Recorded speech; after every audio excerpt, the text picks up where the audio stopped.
Welcome to My Face, My Story, Voices from the Craniofacial Community, with your host, Dina Zuckerberg. Hello, and welcome to My Face, My Story, Voices from the Craniofacial Community.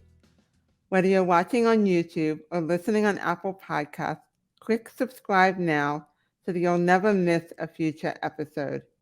And if you're a fan of My Face, My Story, rate and review the program on Apple Podcasts so we can get our message of inclusivity and empowerment to more people. I'm your host, Dina Zuckerberg, the Director of Family Programs at MyFace. I was born with a cleft lip, a hearing loss, and no vision in my left eye. My Face, My Story is about people like us being seen and heard, about sharing stories within the craniofacial community and with others. Today, I will be joined by Jeremy and Henry Shipp. Jeremy is a writer on Disney-branded television's animated series Firebuds, about a team of young kids who are the children of first responders and their talking vehicle sidekicks as they embark on adventures together and learn what it truly means to be a hero. Previously, Shipp was part of the Emmy Award-winning writing team on Disney Channel's Rapunzel's Tangled Adventures. With over a decade of experience as a writer for animation, his additional credits include Teenage Mutant Ninja Turtles, The Family Tools, and Dino Trucks. Shipp began his career as a production assistant at DreamWorks while working his way up to pursue his passion for writing.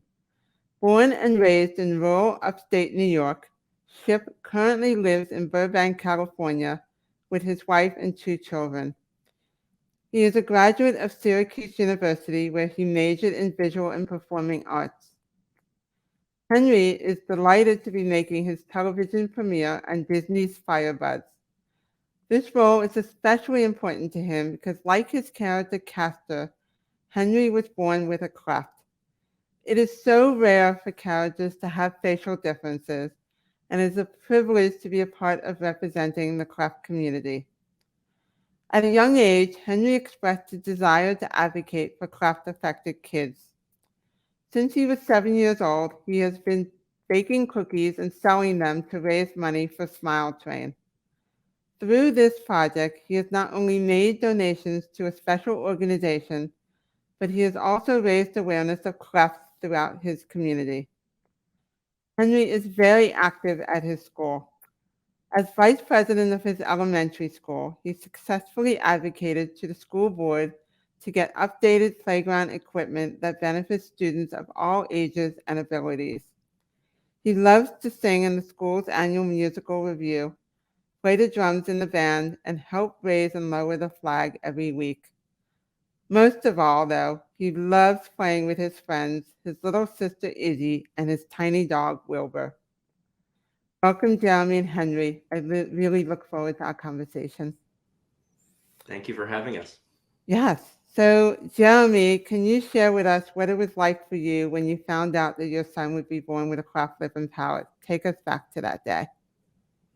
I remember distinctly because I was filming a video at the time. I was filming my wife's sonogram, and the doctor seemed unusually muted in his energy. And he calmly waited until we stopped filming, and then he said, I've got something to tell you. Your son will be born with a cleft lip and palate. I can see it. And I didn't really know what that was. All I could understand was that my son wasn't going to be born the way I thought he was going to be born, the way the way I thought he would look. So I was really thrown for a loop. And my wife and I walked from that session kind of in a daze. And I remember calling my mother, who was a nurse. So she kind of walked me through it. I didn't really understand what we were, what to expect. Right. And then once I understood, I resolved, to myself that, no matter what, we were going to give him the best life. He would be, he would come out just fine. I remember being kind of determined that would be the case. But I had a lot of mixed feelings. That was an interesting time for me. Right. Yeah, it sounds very familiar. Except when I was born, my parents didn't even know I was going to be born with a cleft lip, and I remember my father saying to me that when they found out, like, she's going to be just fine and everything's going to work out and she's going to be able to do what she wants and all of that. Yep. So it sounds very familiar. Yep, that's Uh, right. So can you explain what a cleft lip and palate is for those that may not know? Sure. When the face develops in utero, the skin kind of forms over the top of the teeth on the upper lip, and in Henry's case and in many others, the skin just kind of stops, doesn't make that full Right. connection, and very often that is combined with a cleft in the palate, so the roof of the mouth. And so Henry has what's called a fistula. He's got the space in the roof of his mouth, goes Mhm. up to his nasal cavity. And, surgery has intervened and repaired much of that. He looks fantastic. Right. But it still, it brought with it its own challenges, its own, there was a hearing issue that needed to be attended to when he was young. And required speech therapy, and he put in a lot of work, and he's doing well. But he was so he's born with a bilateral cleft palate and a unilateral on the lip. Okay. Okay. And Henry, how many surgeries have you had? 4, I think. 4. Okay. So, Jeremy, can you give us a brief synopsis of Firebuzz and specifically cleft hood without, I guess, giving too much away? Sure. Firebuzz is a Disney Junior show, and it's about the kids of first responders and their first responder vehicles. And they live with their vehicles, they play with their vehicles, they live in the same house. So the main character is a young boy named Bo who wants to be a firefighter, and he gets to live with his best friend, his roommate, Uh-huh. Flash, who happens to be a fire truck. So it's a lot of wish fulfillment. A young boy gets to hang out with his fire truck, and he's friends with a young EMT on the make and her ambulance, and a young police officer in his police car. So they go out on adventures and they perform a rescue every episode. Cleft Hood is an episode that I pitched early on in the first season of the show, where I suggested, what if there was a car that was born with a cleft, so we Mhm. could have in our show the analogy of a real life cleft experience. And the creator of the show is Craig Gerber, and he is responsible for Sophia the First and Elena of Avalor. He instantly cottoned to the idea. He said, absolutely, I want to do that. So briefly, the show is about a young car named Castor who Mhm. has a cleft, and he is due for a repair surgery. And it happens to be on the same day as a carnival that he really wants to go to. Right. So he ends up trying to go to the carnival, despite the fact that he has the surgery that he needs. And this really confuses one of our main characters, Axel, the kid ambulance. So she's trying to discern why young Castor is avoiding the surgery that he needs to attend this carnival. Yeah, I actually got to watch it. I loved it. It was great. So, Henry, what was it like for you to audition for the role of Castor on the show, and were you nervous? I know I would be.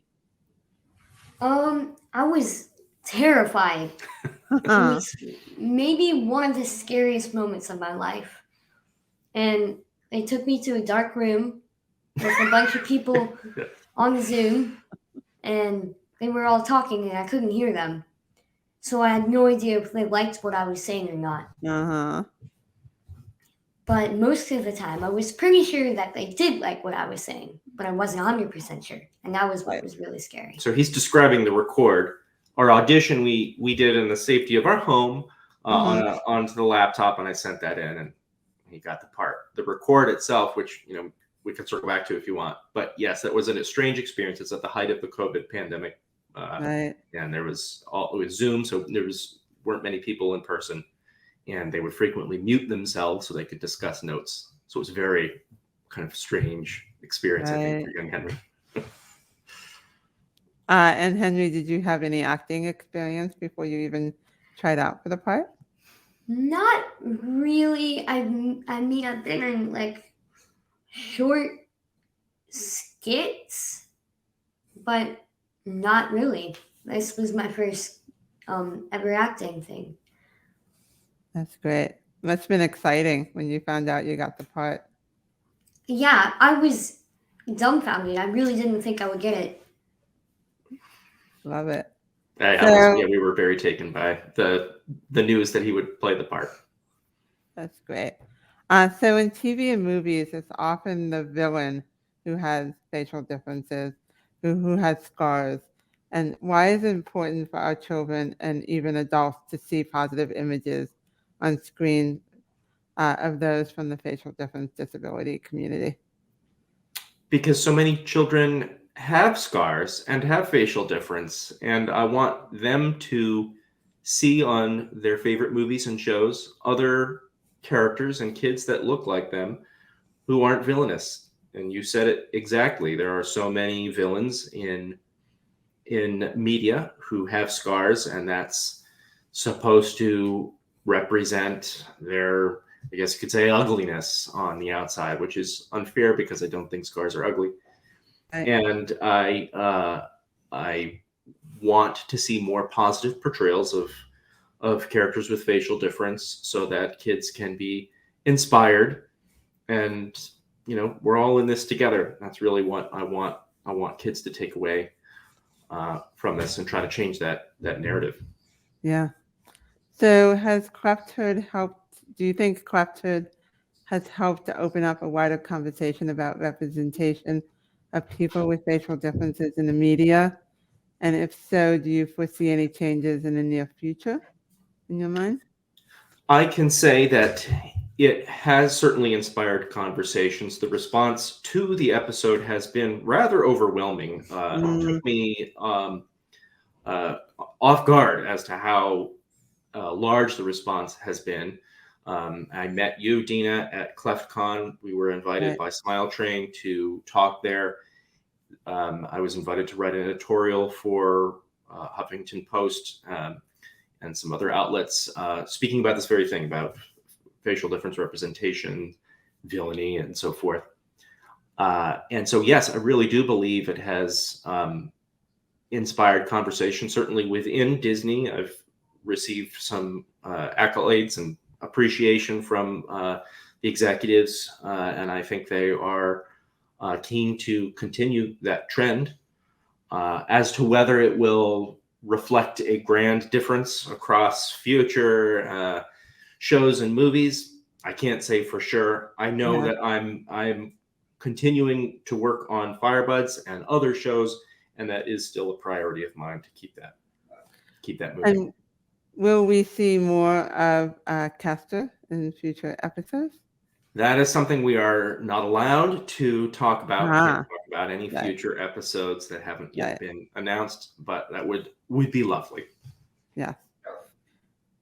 So, Henry, what message do you hope children and parents take away from the Cleft Hood episode? Well, I really, really, really, really, really, really, really want the kids who watch this to I've read some stories about some people who have been bullied because of their facial differences, and I want little kids to know that it's a normal thing, and they'll grow up knowing that it's a normal thing, and they won't be mean to other people who have clefts and other facial differences. Yeah, what I love about this, because I'm a big believer of when you get kids at such a young age, they're like sponges, and when they don't understand something, it's when they get kind of scared or uncertain. But when you just say, "Oh, I was born with a cleft lip and I have a scar," or it sort of becomes no big deal to them. It's like, "Oh, okay, that's just a part." And so I love getting kids when they're younger because I feel like they stand a better chance as they get older because it's just a matter of just exposing them almost to those differences. one of the things that I really liked about what you just said, Dina, was normalizing facial difference. Right. And that has been a priority in our household. My wife, Elizabeth, in working on raising Henry, we started at an early age. We were encouraged to normalize discussion of his cleft, to not make Right. it a verboten topic. It's something that is normal. It just happened. No one's responsible for it. It's just something that happens in life. Right. And I've Right. been proud to see that that has really, I hear him talk about it with his peers and his friends at school, and he's totally cool. Oh, it's my cleft. And very often when it's brought up in that kind of matter of fact way, kids don't really have any other signals to say that it's bizarre, so they say, "Oh, cool," Yeah. and they move Right. on. And that's what I want. Yeah. I agree. So who is Anya and how did Anya make it into the episode? Do you want to talk about Anya? Anya was my doll. I've had her for like 8 years. And she was brought into the show because just like Castor and just like me, she also had a cleft lip and cleft palate. Yeah, that's right. Mhm. And she got turned into a car on the way through. Mhm. And now she's in the show. She's in the show. My wife found a doll that had a cleft indication on the face, so that Henry could have a doll that looked like him. And he became quite attached to the doll, and named the doll Anya after no thought. I said, "What's the doll's name?" "Anya." He said, I don't know whether he knew it was Anya before I asked, or whether by asking he decided the name was Anya. Right. He's a little too young to remember. You don't remember? No, I remember that movie. You do remember? I had no idea what I was going to name him. It is Anya. So Anya was such a fixture in his young life, so I gave Castor his very own Anya. And I would have named, if I could, the car Henry, but we tend to have our cars named some sort of, car-y sound, and Henry doesn't. Right. Henry sounds like a person, not a car. Right. But we were able to name the doll the same name, and the designers took a cue from Anya and trying to kind of evoked its essence. So I was very glad to have that aspect reflected in the show. So, Henry, what was it like to work with your dad? And Jeremy, what was it like to work with your son on this show? Well, when we did work with each other, which was not a lot, he just kind of wrote the episode, and then he told me, "Hey, do you want to audition?" And I'm like, "Yeah." But when we did work with each other, like when I practiced my audition, he was very supportive, and I'm really glad that he helped me out. He has been a trooper, and yeah, I wouldn't say it's been taxing on him. We didn't work on it 24/7 or anything like that, but I wrote the script, and when it came time for the audition, I highlighted his lines and he read them through. And I have to say, I have heard a number of voice recordings, and I've been in a lot of auditions. As you mentioned, I was a production associate, a production worker for DreamWorks Animation, so I've been privy to a lot of voice records. Henry has a very good cold read. He read through the lines and he was able to understand the emotion needed, and I think my wife is an actor. He has that in his DNA. He's able to evoke emotion and personality fairly succinctly and quickly. So I talked him through a couple of things because I kind of know the tone of the show, and he glommed onto that rather well. And when we went into the record, he, I think, did 2 or 3 takes for his lines, but not too much more than that. They were pretty pleased. He came in with a take. He came in with a kind of a performance in mind. He had done his homework. So I'm impressed. He puts in the work. That's great. To our audience, I hope that you are enjoying this episode of My Faith, My Story. Whether it's your first time joining us or you've been with us since the beginning, make sure you subscribe to our YouTube and Apple Podcast channel and sign up for our mailing list at myface.org/mystory. So what was it like for both of you when you saw Cleft Turd on screen for the first time? Do you want to start or you want me to start? You can start. I saw it in bits and pieces throughout its production. As soon as I heard that they had animated Henry, I brought it up on the server and watched it. And what a thrill to know that the geniuses who animate these characters were listening to my son's voice and molding the performance based on that voice. It was really exciting. And I showed Henry, so I think I showed him all the iterations that I had access to along the way. And when they finally completed the episode, even before it was on air, you know, we were allowed to watch it because we were part of it. I brought it up on the computer and we sat and watched it. And it was, for me, it was a pinch me moment. Here's my son as a Disney character. I don't know if how that felt for you. The first time that I saw it, my dad filmed a video of it while he was on one of his meetings, and he showed me That's right. Afterwards. And I remember I thought, he looks just like me if I were purple and if I were a car. Oh, that's so funny. And it was amazing to see, like, it matched perfectly with my voice. And I was so proud to be a Disney character. It was just kind of crazy. Yeah. Like, who wouldn't want to be a Disney character? No, Yeah. We had when the show debuted, we had a small party of some of his friends. 100 people. It turned into a bigger party. People, and a lot of people ended up showing up.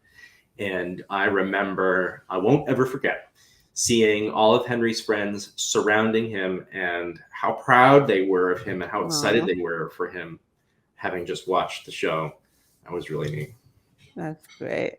So, Henry, what was it like? What was the reaction of your mom when she saw it for the first time? Oh boy. Well, she was very excited, and man, I can't remember. She was very excited. I'm proud of this episode. So, like Henry, I showed her all of the bits and pieces as soon as they became available to me. I showed it to her. So maybe in hindsight, if I could do it all over again, maybe I should show her all in one fell swoop so she could get the whole experience at once. But she had, I was too eager to show her. So, but she, I think, is she's so involved in the Cleft community on social media and so forth. So I think she was especially appreciative of what the episode has done in the community and has been by our side from moment one. She came with us to CleftCon. She's been listening to our speech. She read the episode. She gave me notes. So a real huge advocate and supporter. That's great. So do you each have a favorite moment from the episode? I have a favorite moment. What's your favorite moment? Yeah. I remember Castor's like on the Ferris wheel, and then the Ferris wheel stops. Right. And then Axel parkours up to the Ferris wheel, and then Castor slams the Ferris wheel, and then he makes Axel fall to the ground. And I thought that was pretty funny. That was a good moment. I have two favorite moments. The first comes from watching. So we had a number of question and answers that we did, Henry and I, in the wake of this episode. So we would watch it several times in these interfaces, and we were on mute. And I remember Henry watching himself as Castor, and Castor refused to go to the surgery and said, "More Ferris wheel," and ended up accidentally causing the Ferris wheel to break. And Henry said to himself, "I'm the devil." I thought that was really funny. Uh, and then the part that touches me the most is the very end, when he wakes up after his surgery and he sees that his smile is different, not better. We were sure to make sure it wasn't a value judgment, but it was different, and we Right. liked it. And I really admire that part. And I'm also gratified. He said that the way they filmed him coming out of his surgery, kind of his haze, he said that that's kind of how he feels and how it looks to him when he comes out. So I thought that was Yeah. cool. And to be able to give Castor another little stuffy that he could call Axel, that was a nice button to the show for me. That's my Right. favorite scene. So I love the fact that there was music and song in it, and one of my favorites was "Put Yourself in Another's Wheels." I think that's right. That's Can you right. tell us more about it and about that song? And Absolutely. The song is called "Put Yourself in Their Wheels." It's about empathy. Put yourself in someone else's shoes is the metaphor. And that was baked into the idea when I pitched it. I wanted the episode to feature a lively, enthusiastic, wonderful, joyful character with facial difference, but I didn't want the episode to be a pure lesson about what clefts are, a kind of black and white, detail about this is what happens to kids. I wanted to impart a more broader, kind of heartfelt lesson. Empathy is big for me, for so many people, and I felt like that was a good thing, a good concept for our audience, for Axel to learn, to understand why this effervescent Castor, who knows that he needs the surgery and wants the surgery, right. but he's also kind of avoiding the surgery. So Right. it's confusing to her. So the song is meant to help her understand, what it's like for someone else to experience something that she hasn't experienced, but she can use her imagination. And that I think is very powerful. And I wanted to put that in the song and put that on the screen. Right. I can totally relate to Castor of needing to have surgery and then avoiding it and hoping that it'll just sort of go away. I Yeah. yeah. It's funny you say that, and I'm happy to share at this point my first pitch. The story is very similar to what I first pitched, with the big exception that in my early pitch had Castor afraid Right. of the surgery, and I think that is reflective of our experience. Certainly, when you were younger, I think you associate hospitals with unpleasantness, to say the least. So and that's where the idea for the episode came from: a Right. young car that needs the surgery but doesn't want to go to the hospital, and that was where the empathy was going to come in as to why he's afraid of them. But what I learned, and what I was, part of learning to write for this audience, is, portraying fear is a delicate thing for preschool audience. Right. An example I can give you is if you do an episode about a young boy, for example, who's afraid of the dark. Just by being a good storyteller, you have to show the boy being afraid of the dark early, before they learn to overcome that fear. And in Right. showing them afraid of the dark, you may accidentally model for children who aren't afraid of the dark that the dark is scary. And that's what Right. Disney Junior wants to avoid if at all possible. So it was suggested, is there a way to play the story with fear kind of lifted out? So I think it came out well. And that's the way it is seen. But the idea of avoidance is still very much foregrounded Right. in the episode. Yeah. That was definitely me. And I was definitely I hear you. I definitely did not like surgery. I was not a good patient, I must say. So how has your life changed since finding a community of people with facial differences and realizing that you could use your voice to make a difference? Well, at the start of this, before Cleft Hood was even a thing, I always kind of felt like I was the only person in my community who had gone through this stuff. But then Cleft Hood came out, and I realized that it wasn't just me, and there's so many other people out there Right. who have a cleft lip and a cleft palate, and now I feel always like there's somebody who gets me out there. Right. You know? Was that did that hit home when you went to CleftCon and Yeah. saw so many others? Yeah. I always say, and I think it's true, there's power in the shared story and knowing you're not alone. And when you meet others who are on that same journey, it can be such a, because others may not understand who are outside of that community. And so when you find that community and hear others tell their own stories, you go, oh, I'm not the only one who has felt that way or thought about that. So it is definitely, I think, empowering to know. Beautifully put, and that's storytelling. That's the beauty and power of storytelling. Yeah. And that's, in many ways, what Clefthood has done. So thank you for that. Thank you. So what would you like to say to parents and families who may be at the beginning stages of their journey, just learned that they are going to have a child with a cleft lip and or palate? I would share with them that everything will be okay. Your child will be wonderful. Your child may not look exactly as you have imagined when you learned that you were going to have a child, but your child will be beautiful. And this, if anything, will give them a superpower because it will allow them to overcome hardship and difficulty early in their life, and that will resonate as they grow older. So you're going to be great. Your child's going to be great. You can do it, and you're not alone. I love that.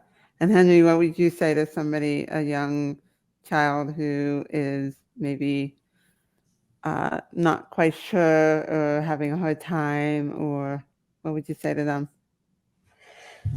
I would say that it is perfectly fine to have a cleft palate and a cleft lip, and it's kind of just like having a superpower because you get to see the world through a whole different point of view. You get to see Yeah. the world as a person who's not like other people, Mm-hmm. and you get to be unique. You're not Yeah. different. You're unique. Unique. I like that. So, Henry, do you have the acting bug? Do you want to do more acting in the future? I do, but my mom does not want me to. She's been through the ringer as an actor. It's tough out there. Yeah. To we will support Henry if he decides he wants to go into Right. acting, but there's some heavy warnings go along with the profession. Right. So, Henry, do you have an idea of what you want to be when you grow up? Well, I really want to be a video game designer, but if that doesn't work out, then I want to be a National Geographic photographer. And if that doesn't work out, then I'll be a park ranger. And wow, three jobs, 2 contingent jobs. That's a pretty good plan right there. I like it. So you like taking photos? I love taking photos. I love taking photos. He's good. Yeah. He's good. That's great. So where can people watch Clefthood? They want to watch it. They can watch it on Disney Plus. It is in the Disney Junior section. Episode's called Clefthood, and there it will remain as long as Disney Plus allows it to stay there, which I imagine will be quite a while. Also, hospital waiting rooms are a really great place to watch Disney Junior. Sometimes they put it up. Yep, that's right. I like that. Yeah. So thank you both for sharing your story and about the Clefthood episode. I watched it. I loved it. And I actually watched it with my mom. So we both watched it. And even though we're adults, we still loved it. And I hope lots of people who are listening to this or watching it will watch it as well and have that conversation with their own kids about differences, about clefts, about empathy, and all of that. So thank you. Thank you for saying that, Dina. And thank you for hosting this wonderful podcast and facilitating the sharing of other stories. It's so important. It's been an honor. Thank you. So Jeremy and Henry are an inspiration to me and everyone they meet. Everyone has a story, and I'm hopeful that by sharing stories like theirs, we can create a kinder world. For more than 70 years, My Face has been dedicated to changing the faces and transforming the lives of children and adults with facial differences by providing access to holistic comprehensive care, education, resources, and support that pave the way for better outcomes. To learn more, please visit myface.org. If you would like to learn more about the MyFace support groups so that you can connect with others in the craniofacial community, please visit myface.org/online-groups. Be sure to subscribe to My Face, My Story on your favorite podcast app and on YouTube to get notified of our next episode. If you'd like to receive email reminders of new episodes, sign up at myface.org/mystory. That's myface.org/mystory. Thank you for joining us for this episode of My Face, My Story. Remember, it takes courage to share your story, so be brave and speak out.